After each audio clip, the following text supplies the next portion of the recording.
বোনের স্বামীর সাথে অবৈধ প্রেমের বিচার করতে গিয়ে বিচার সভায় আক্রান্ত 5 মহিলা। অভিযুক্ত মহিলা সহ ওনার ছেলের বিরুদ্ধে বিশালগড় থানায় মামলা। ঘটনায় জানা যায়, বিশালগড় মধ্য ব্রজপুর এলাকায় এক মহিলা তার বোনের স্বামীর সাথে অবৈধ সম্পর্কে জড়িয়ে পড়ে দীর্ঘদিন যাবৎ, যাতে করে এলাকার বদনাম হচ্ছে এবং একাধিকবার ওই মহিলাকে সাবধান করার পরেও কোনো কথাতেই পাত্তা দেয়নি মহিলা। বাধ্য হয়ে এলাকার 5 জন মহিলা গতকাল রাতে মহিলার বাড়িতে যায় ঘটনার বিষয়ে কথা বলতে।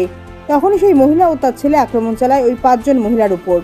পরবর্তীতে গুরুতর আহত ওই 5 জন মহিলাকে ঘটনাস্থল থেকে উদ্ধার করে বিশালগড় হাসপাতালে নিয়ে আসা হয়। আহত 5 জন মহিলা উক্ত ঘটনাকে কেন্দ্র করে বিশালগড় থানায় একটি অভিযোগ দায়ের করেন। বিপদের আশঙ্কা দেখে ঘটনাস্থল থেকে ওই অভিযুক্ত মহিলা ও তার ছেলে গা ঢাকা দেয়। পরবর্তীতে এলাকাবাসীর তরফে দাবি তোলা হয় যেন ওই মহিলা ও তার ছেলেকে আইনগতভাবে কঠোর শাস্তি দেওয়া হয়।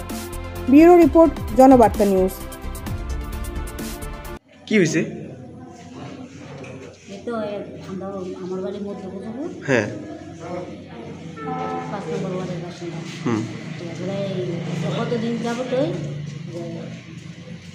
আমার কাছে খবর আছে আপনাদের বাড়ির একটা পুরুষ আয়ে পুরুষটা তাকে বললাম এসব বুঝলে কালকে আমরা পাড়ার 2 ছেলে গেছে, ছেলে গিয়ে চিঙাইছে কি বদি আপনার দিন দেওয়া ঘটনা কহ আমার বাড়িতে তাই না আমরা বাড়ি থাকবো এই না শুনি বলে ছেলেটি আয়ে আমরা জানাইছে বলে আজকে আজ সন্ধ্যার সময় আমরা সব পাড়ার মহিলা গেছি পরে ট্রেনে গেছি এলাম ও আমার বলে আছে গা এই না সেই না। এবার বলতে ঠিক আছে আপনি মুখ করলে তো না বলেছে আপনি আপনি শাশুড়ি পাও কর দিব আপনি না আগে কর দিয়ে ভুবনের সামনে ও না না না না শাশুড়িও না করে বউ না করার পরে এবার কত হঠাৎ করে আজকে কি হয়েছে? আজকে সন্ধ্যার সময় ঘটনা হঠাৎ করে জানি ফুলা আইসে ছেলে আইসে করতে জানি আইসে বাইকের থেকে নাই না এই সব মহিলারে মায়ের কি লাগাই দিছে টাকা দেখি লাগাই কয়জনরে মারধর করছে? হ্যাঁ, কতজনরে? 4-5 জন। আমরা আসলাম একজন বেশি অসুস্থ। নাম কি হ্যাঁ যে অসুস্থ হয়েছে? গুরু শিবরাজের বাড়ি কোনখানে? মধ্যপ্রদেশ। টোটাল আপনারা কতজন মহিলারে মারধর করছে?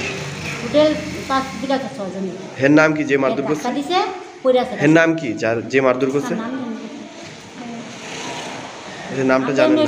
শোনো ডাকি আর কি। আচ্ছা, এর বাড়ি কোনখানে? এর বাড়িও মধ্যপ্রদেশ।